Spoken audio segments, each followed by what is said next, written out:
Bonjour et bienvenue pour un nouveau voyage culinaire. Aujourd'hui, nous restons en France avec le Trianon.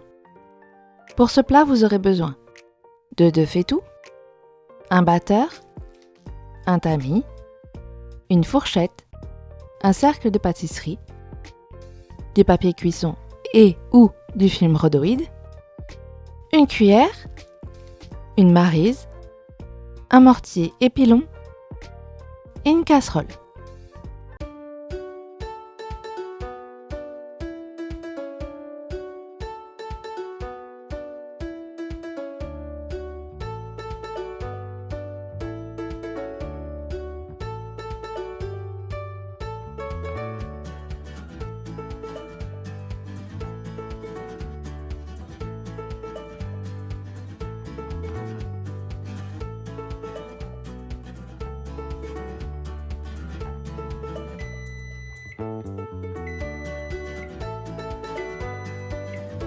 Pour ce plat, vous aurez besoin de 3 œufs, 80 g de poudre d'amande, 100 g de sucre, 25 g de farine, 20 crêpes dentelles, 125 g de praliné, 25 centilitres de crème liquide, 120 g de chocolat au lait, 50 g de sucre, 5 centilitres d'eau et du cacao en poudre.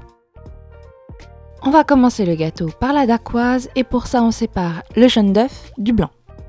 Ensuite on va monter nos blancs. Pour ça on utilise le batteur d'abord à toute petite vitesse. Lorsque les blancs commencent à faire des bulles, on peut passer à la vitesse supérieure. Et lorsque les blancs commencent à monter, on peut encore monter un peu. Lorsque vos blancs commencent à bien se raffermir, on peut ajouter le sucre et on va rebattre un peu. Ici, on rebat pour bien intégrer le sucre, ce qui va raffermir complètement les œufs, ce qui va le rendre bien lisse et brillant. Et normalement, lorsque vous retirez votre batteur, la crème devrait bien se tenir.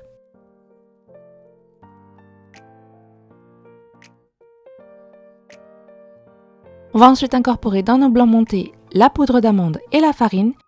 Ici, je vous conseille vraiment de les tamiser. Si vous avez des grumeaux, il faudra appuyer dessus et vous allez abîmer la pâte à meringue. On tamise donc bien comme il faut. Évidemment, vous pouvez mélanger les deux avant si vous le désirez pour la poudre d'amande et pour la farine, ou vous pouvez tamiser directement dans la pâte d'amande. On mélange bien, d'abord doucement, puis on peut aller un peu plus vite. Et lorsque tout est bien intégré, vous avez votre pâte à dacquoise. On va étaler notre pâte à dacquoise dans un cercle. Ici, j'ai utilisé du papier cuisson pour pouvoir démouler mon gâteau à la fin. Je mets donc du beurre partout sur mon cercle qui va m'aider à bien coller mon papier tout autour pour éviter d'avoir des stries. Si vous avez du papier rhodoïde, ce sera plus simple. Mettez du papier cuisson dans le fond et du papier rhodoïde sur les bords de votre cercle. Et on va mettre notre pâte à dacquoise dans le fond de notre cercle et on va bien l'étaler. Évitez de trop appuyer sur la pâte, aidez-la seulement à aller jusqu'au bord.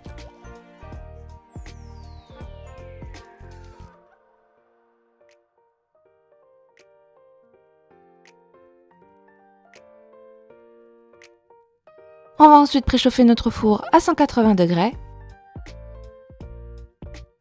Et on va enfourner notre dacquoise durant 15 minutes. Au bout de 15 minutes, notre dacquoise est prête. On va la laisser refroidir et pendant ce temps-là, on va passer à la suite du gâteau. On va donc réduire nos crêpes en feuillantine. Si vous avez de la feuillantine directement, vous n'avez pas besoin de faire cette étape. En revanche, si vous avez des crêpes dentelles, ne passez surtout pas vos crêpes au mixeur. Vous allez avoir une poudre de crêpes et ce n'est pas l'effet qu'on recherche. On veut des petits copeaux. On va ensuite faire fondre notre praliné. Ici, je ne fais pas au bain-marie, mais si vous n'êtes pas confiant, vous pouvez le faire au bain-marie. Je mets d'abord à feu vif. Dès que mon chocolat commence à fondre, j'éteins le feu. Le chocolat va fondre tout doucement. Et on aura une belle pâte à chocolat bien lisse. Si besoin, n'hésitez pas à soulever la casserole du feu.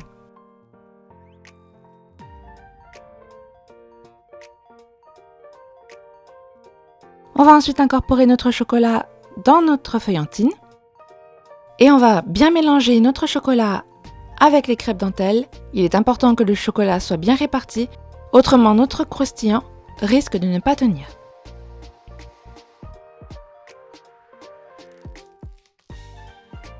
Dès qu'on a du chocolat partout, on peut étaler notre croustillant sur la dacquoise. Et on étale bien le croustillant sur les bords.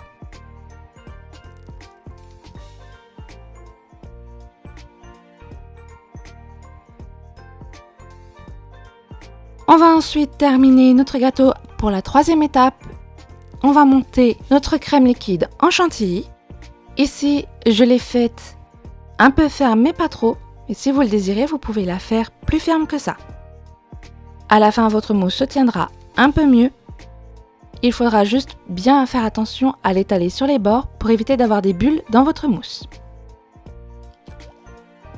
À côté, on va faire fondre notre sucre avec l'eau. Si vous avez un thermomètre, on monte jusqu'à 120 degrés et votre sirop est prêt. Si vous n'avez pas de thermomètre, vous remuez et vous regardez comment votre sirop arrive à napper la casserole.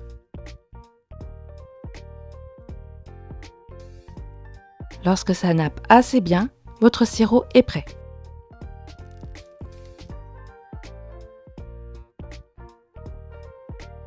À côté, on prépare les jaunes d'œufs.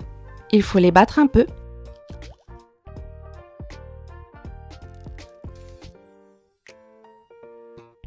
Ensuite, on va les battre. Et tout en battant, on va faire tomber notre sirop en filet. Lorsque vous avez mis votre sirop, vous continuez à battre jusqu'à obtenir une mousse. Il faut que la mousse soit assez épaisse.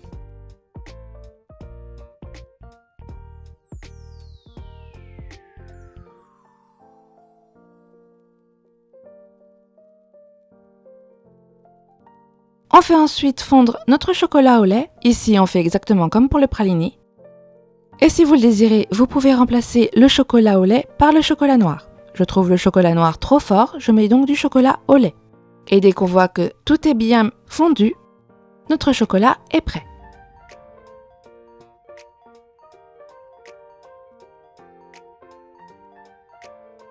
À cette étape, il faut aller assez rapidement. Il va falloir incorporer le chocolat dans les jaunes d'œufs. Le chocolat va malheureusement se resolidifier assez vite, donc il faut vraiment faire tout tomber dans les œufs et on mélange. Lorsqu'on a bien tout mélangé, on va incorporer un peu de la chantilly dans le chocolat. Cela va le détendre, il sera donc plus facile à manipuler. Et lorsqu'il est plus facile à manipuler, on peut incorporer toute la chantilly.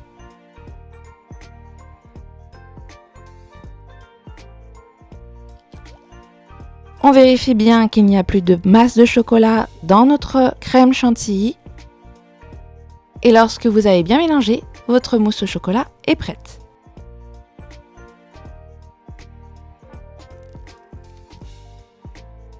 On va mettre notre mousse au chocolat sur le dessus. Si vous faites une chantilly qui n'est pas très ferme comme la mienne, le chocolat va se mettre tout seul. Si vous avez fait une chantilly plus ferme, votre mousse au chocolat va très bien se tenir. Il faudra donc bien vérifier que vous mettez de la mousse partout pour éviter les bulles d'air. Et on va laisser reposer notre gâteau toute une nuit au frais. Le lendemain, notre gâteau s'est bien formé. On peut donc enlever le cercle de pâtisserie.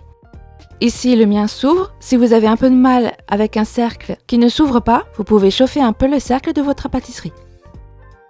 Ensuite, que ce soit un film rhodoïde ou un papier cuisson, on l'enlève délicatement.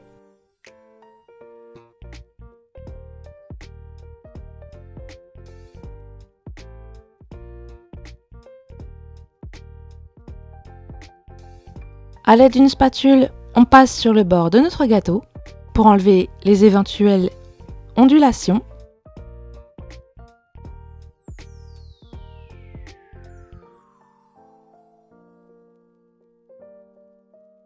Et enfin, on saupoudre de cacao.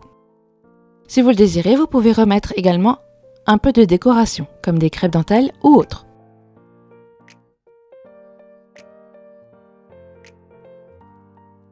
Et voilà, votre Trianon est prêt. Bon voyage en France!